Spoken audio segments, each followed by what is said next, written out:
Hi guys, it's Sarah from Book Nerds and Fangirls, and welcome back to the third day of the 10 days of fangirling. Today I thought I would be doing something new and discussing my best artist of 2017. Now I am talking about music artists here, not specifically artists like painters or sculptors or things like that. This is my best artist of 2017 musically, if that makes sense.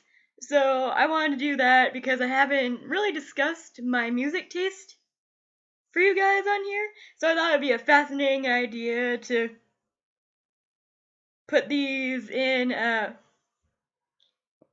number order and tell you who my top 15 artists of the year are. So let's get started. So coming in at number 15 is a artist that really lost a lot of respect for me because of the controversy surrounding her this year, but I do have to admit her album was pretty good. I didn't listen to all of it. I've listened to a few select songs because I don't really want to buy the album. But if you guys know who this is, my number 15 pick is Taylor Swift. I know, shocking. Oh no, why would you put Taylor Swift at number 15? Sarah, I have to say that I don't know why I put her so low. It's not that she's like really out of the list. She's still one of my favorites of the year. She still has good music. I liked the second half of Reputation better than I liked the first half because I listened to the songs. I didn't buy the album, but I have listened to the songs on the album. And I do like I respect her for trying to make a new sound, and I respect her trying something new. But I really don't like her bashing other artists. Or even if other artists bash her. I know her and Kanye West have had this feud thing going on for a while now, and if you've noticed on my channel, I don't really support Kanye West that much either, so I just think that's giving in to what he wants, and I'm not down for that. So, respectively, I would put Taylor Swift at number 15, and I have been saying I will discuss some of their songs that I like. So from Taylor Swift this year, I really liked, I have to say a lot of people are fans of Look What You Made Me Do, and I gotta say that was one of her worst songs of the year. Sorry, I have to put that out there. I hated that song so much. But Ready For It was pretty good. I think it was, I think it's Don't Blame Me is the one that I've recently listened to on repeat. I have to pull it up because I know I have it here somewhere. I gotta find that. Megs, look at Sarah and prepare it again, huh? But it's gotta be here somewhere. Hers. I Did Something Bad was pretty good. I Did Something Bad. New Year's Day was a pretty good one too. I did appreciate that one. Call It What You Want To is a pretty good one. Let me scan through her Reputation album list. Ooh. Yeah, that looks like the ones that I really liked this year, the ones that I actually listened to. On repeat. Like I said, I wasn't a really huge Swiftie this year. Her favorite album for me has got to be 1984, hands down. I did love that album to pieces. This album I didn't really like all that much. I respect her for making new sound. It just wasn't for me, and we could all agree that we have different taste in musical artists. Taylor Swift is just not one of my favorites. She used to be, but now she's kind of dwindling down lower on the list, which is why she's number 15. So coming in at number 14 is an older band. They were around when I was a kid.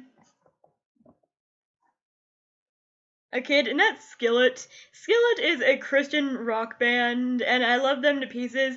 I haven't really been listening to their new stuff lately. I've been really repeating their old stuff, like Monster and Comatose and things like that. But they're still one of my favorite artists, hands down. So I had to give them the number 14 spot because they did better for me this year than Taylor Swift did, in my personal opinion, because there was like 8 straight months to 9 straight months where I didn't listen to anything Taylor Swift whatsoever. But Skillet is one of those bands I like to play on repeat, including today. So coming in at number 13 is Melanie Martinez. Now Melanie Martinez would have been higher on this list, but there has been recent controversy that has gone out about this artist, so I had to put her a little bit, really down lower, because I'm just not down for that controversy. If you don't know what it is, Google it, look it up. I don't really feel like discussing it on this channel, but I have been hearing rumors around my workplace and other things that are really bad rumors, but I do like her, Dollhouse album. I haven't really listened to her new one.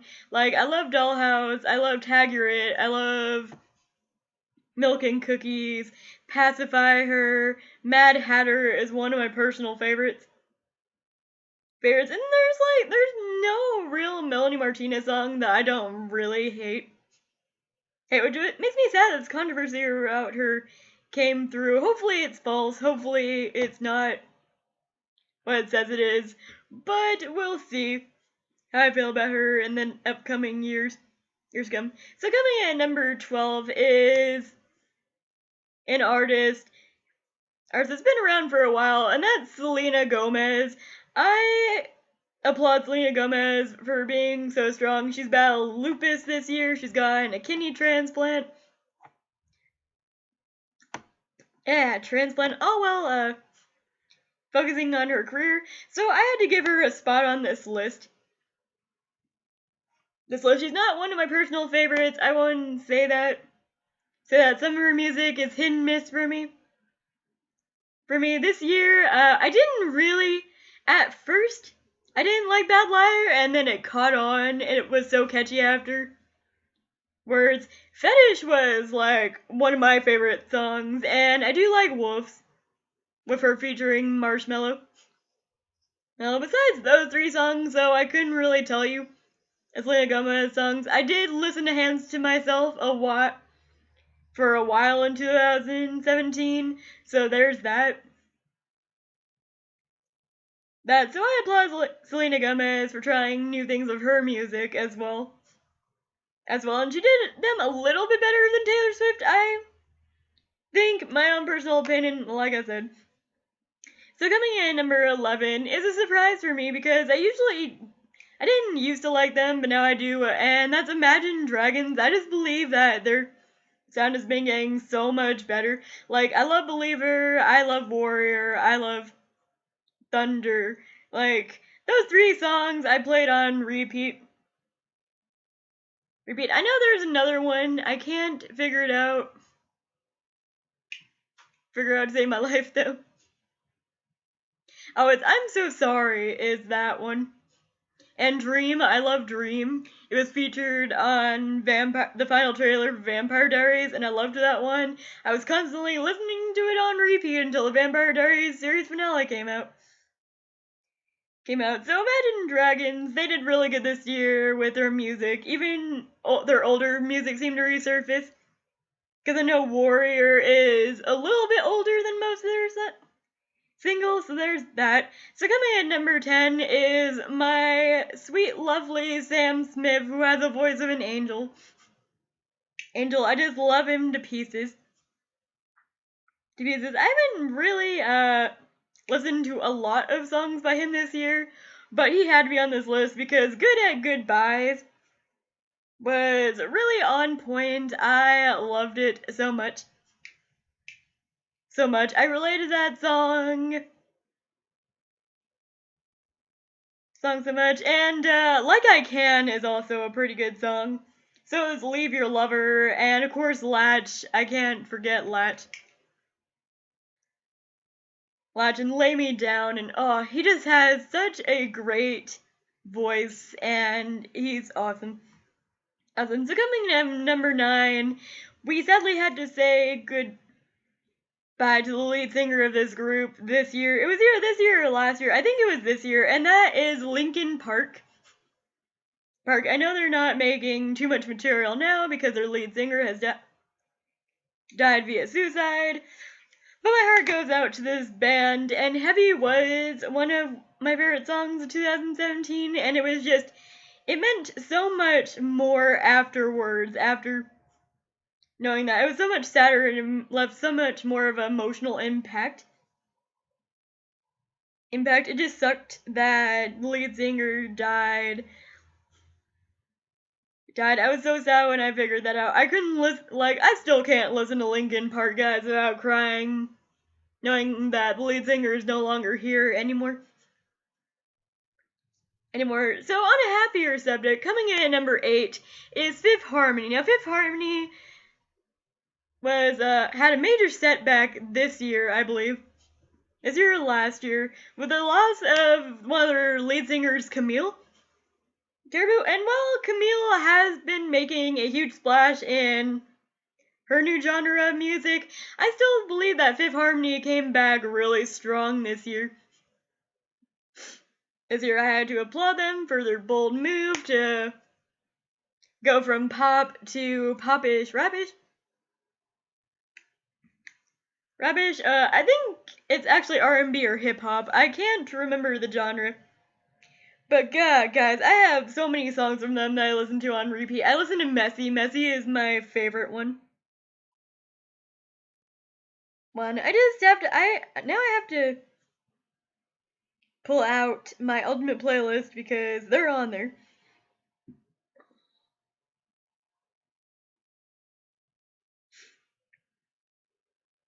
On there.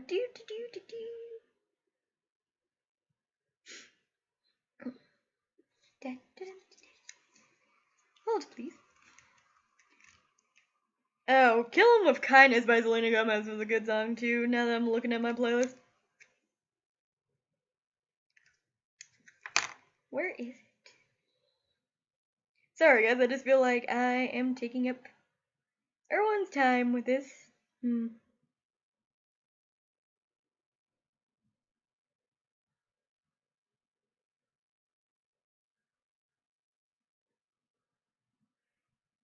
see, there's...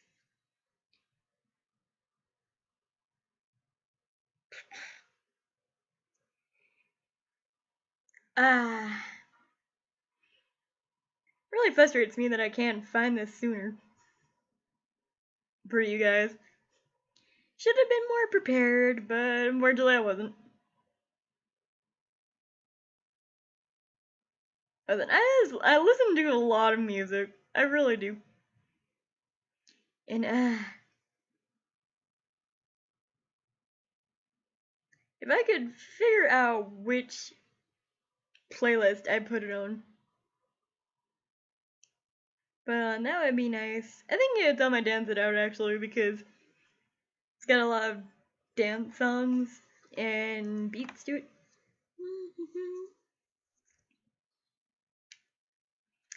Okay, so on their new album that they came out with, Don't Say You Love Me is a good one. I like that. That Make You Mad is okay. Lonely Night, I love Lonely Night. Didn't really like Deliver, but it was okay. Bridges is one of my favorites. So is Messy. Angel is hands down my ultimate favorite. And that was it by them this year. But I totally love them as a group, and I think they're actually doing fine without Camille, so I guess it all worked out for the best. So coming in at number 7 is my fantabulous Ed Sheeran. I loved Shape of You from him this year. That was a good one, but my most favorite one from him this year, because it was gonna be my wedding song until I remembered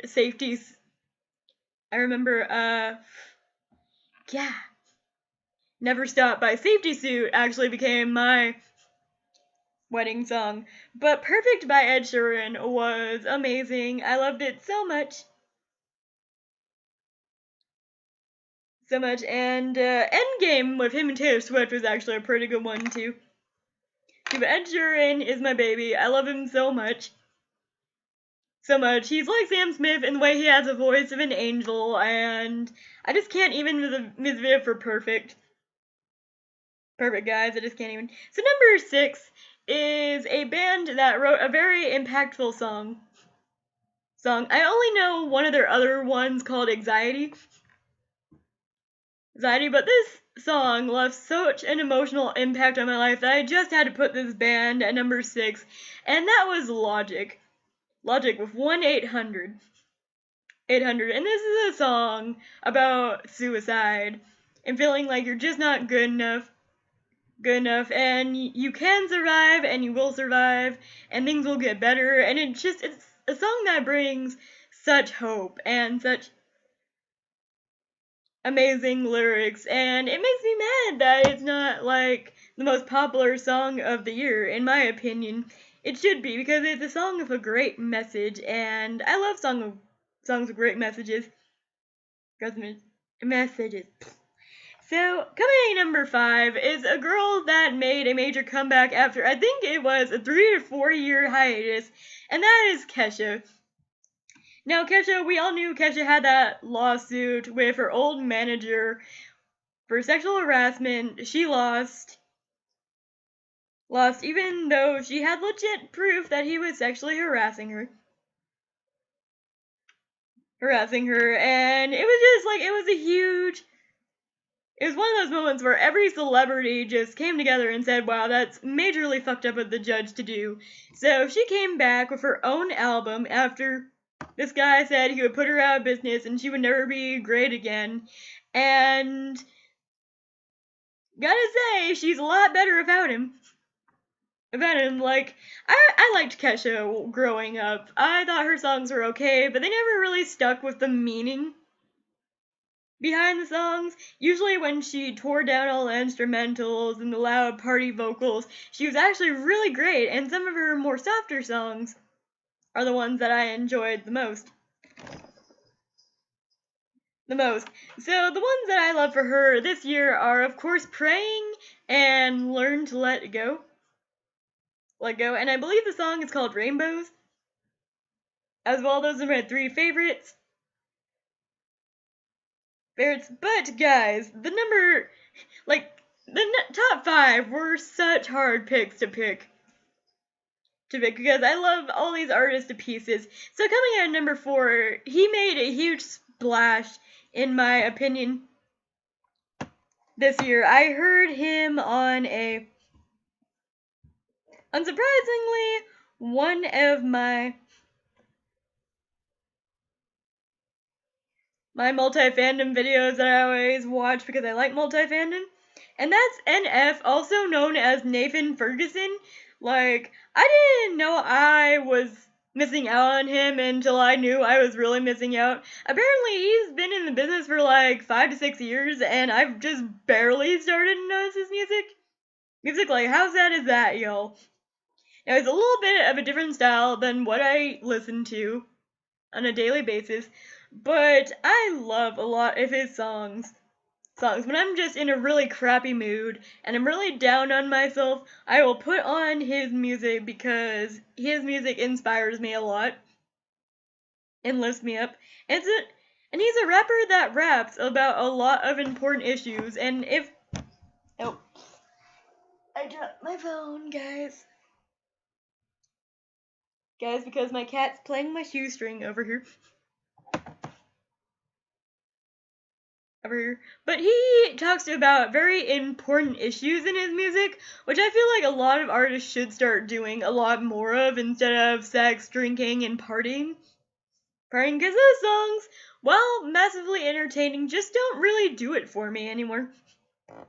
Like, I'm getting into my mid-20s. I'm actually gonna be 25 in 2018. How exciting. So my music tastes are really shaping and growing as I grow older.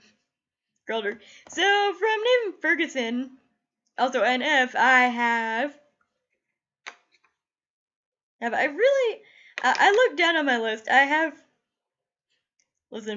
I Have is a good one. I loved All I Have. Wake Up.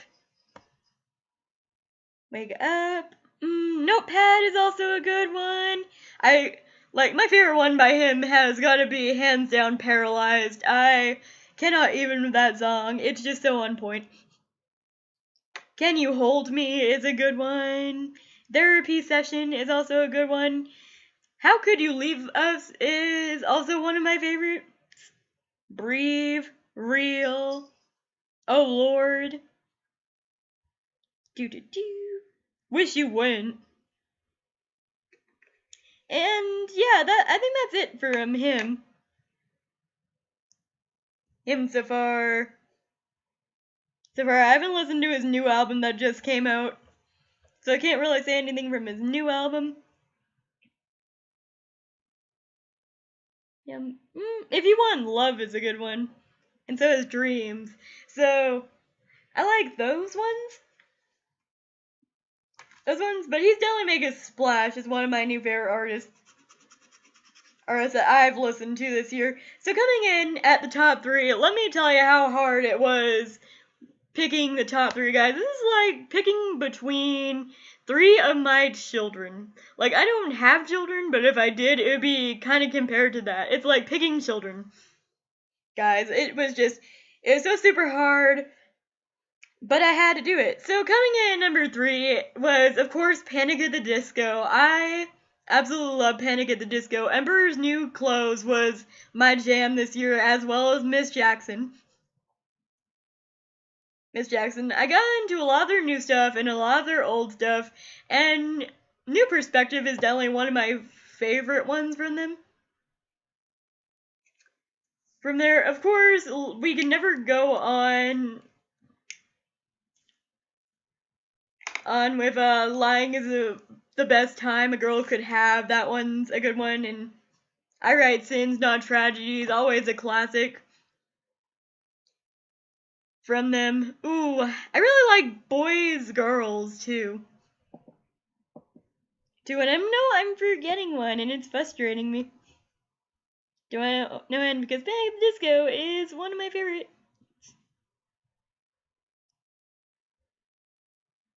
So got to look up. Because there's one more song that Death of a Bachelor, and This Is Gospel. And Victorious, of course. Oh, and LA Devotee was a good one. And Don't Threaten Me With a Good Time was my jam for the month of June and July. My god, did I love it so much. So much. Panic Disco. I didn't really appreciate them growing up when my sister was constantly playing them over and over in the car because she is also obsessed with Panic Disco, but I definitely love them to pieces now. So coming in at number 2 is yet another one of my babies that I couldn't decide between, and that's Halsey. Halsey and Melanie Martinez I listened to on a loop when they first came out, but now Halsey is definitely getting more into my heart than Melanie Martinez is. Like, I love Bad at Love. That's a great song. Him and I with her and G-Eazy is also a great one. Closer was also a great one this year for her, as well as Young God. I love her song Colors, especially if you listen to the stripped version of Colors. That's great. I need to. New Americana is a good one, just not like my personal style. I'm really bad at remembering Halsey songs, even though she's pretty great. Gasoline's a good one, not my favorite. Hurricane is a good one too. Hurricane I listen to on repeat, and I actually think that's actually all the ones that I actually really like from her. This season. Hold Me Down is a good one, and I'm trying to think of. I think it was Sorry by her. Is it also a great one? But like I said, Halsey and Melanie Martinez and this next artist I'm about to mention were all very great additions to my musical playlist. Well, actually, the number one has been part of my musical playlist since I was 15. But I totally love all these artists equally. Well, except number one. Number one is the one I love the most. No. So here you guys have it. My number one pick. My most favorite artist of this year that I feel really deserves my number one spot. Can you guess it? Probably can't. My number one spot goes to, of course, the lovely, the mysterious, the oh so awesome Demi Lovato. Did you guys think it was gonna be Demi Lovato? For my music taste, probably not. But I have loved Demi Lovato ever since she was on Saved by the Bell whenever I was 15 years old. Watching her on Disney Channel. I followed her career ever since then. She was in Son of a Chance, Camp Rock, even had a cameo in Grey's Anatomy over there. She stopped acting to pursue her singing career, and it's the best decision she's made so far. Oh my god, Demi has done such great things with her album this year, you guys. So if you haven't listened to Demi Lovato's new album, I highly suggest you do. It's the greatest thing ever. I'm gonna look at her songs because I really don't want to butcher any of them. Of course, yeah, I gotta go with my like, if you want a video of my favorite Demi Lovato songs, I'll do them because Demi Lovato, I have loved her since her first album. I'm actually going to see her in concert in 2018, which I'm super pumped to do because it's gonna be one of my very few concerts I've ever been to, and I'm so glad it's Demi Lovato. Guys, I just love her to pieces. She's awesomely amazing. She's cool. Cuddle for the Summer was an amazing one last year. But let's go into her albums. First, let me start off by saying Sorry Not Sorry was my personal anthem this year. I had a huge fight with a girl that I thought was one of my best friends. Turns out she wasn't. So Sorry Not Sorry was one of my own personal albums. It was so close to me in my situation. So when that came up and I was in this really bitter place, it helped me get through it. And I'm not so mad about it anymore. Like, I wish her well. Well, she's got her own life. I got my own life. I'm not as pissed anymore. So that's fine. Tell Me You Love Me is another one. That music video, though, that music video got me mad, though. Though You Don't Do It For Me Anymore is a great one. I don't want them to play the songs. Daddy Issues is another good one off her album. Ruin the Friendship is one of my personal favorite ones. Lonely is a good one. Cry Baby. Is there a song in this album that I don't like? Games, Concentrate, Hitchhiker. I love Instruction. I love No Promises. And one of her underrated songs that are on this album that is my own personal favorite so far is Smoke and Mirrors. Like, if you have not listened to Smoke and Mirrors by Demi Lovato and you loved her new album, I would highly suggest it. It's on the Target edition, but you could also get it here on YouTube. I found this song here on YouTube, but I highly suggest giving it a listen or going to buy the Target version of Demi Lovato because I really suggest you go out and support her. She's changed her style and she's changed so much over the past few years, and she doesn't get the recognition like Taylor Swift gets, and it gets me so heated because I hate that Taylor Swift gets the recognition, but Demi Lovato makes the better songs in my personal opinion. And I personally think Demi Lovato is a lot nicer, even though I've heard she's a complete bitch. But hey, I gotta give it to Demi Lovato, at least she's honest about it. She owns up to her shit. And Taylor Swift has been getting better at owning up to hers, so we'll leave it at that. But Demi Lovato, guys, Guys, I'm so excited to see her in concert. I've loved her since I first heard her sing on Camp Rock. So comment down below and let me know. Now, if you guys want a video of my top 10 favorite Demi Lovato songs, might be hard for me to do, but I will do them. So that's it for today, guys. I will see you tomorrow with my it's gonna be my best and worst book list of 2017. It's gonna be a small one, but I figure it'll be a semi-good one. Good one, since I haven't really read a lot of bad books this year. I've read a lot of mediocre books, not bad, not mind-blowing. So I will see you guys tomorrow for my 4th day of the 10 days of fangirling. And I hope you guys have a good day. Bye!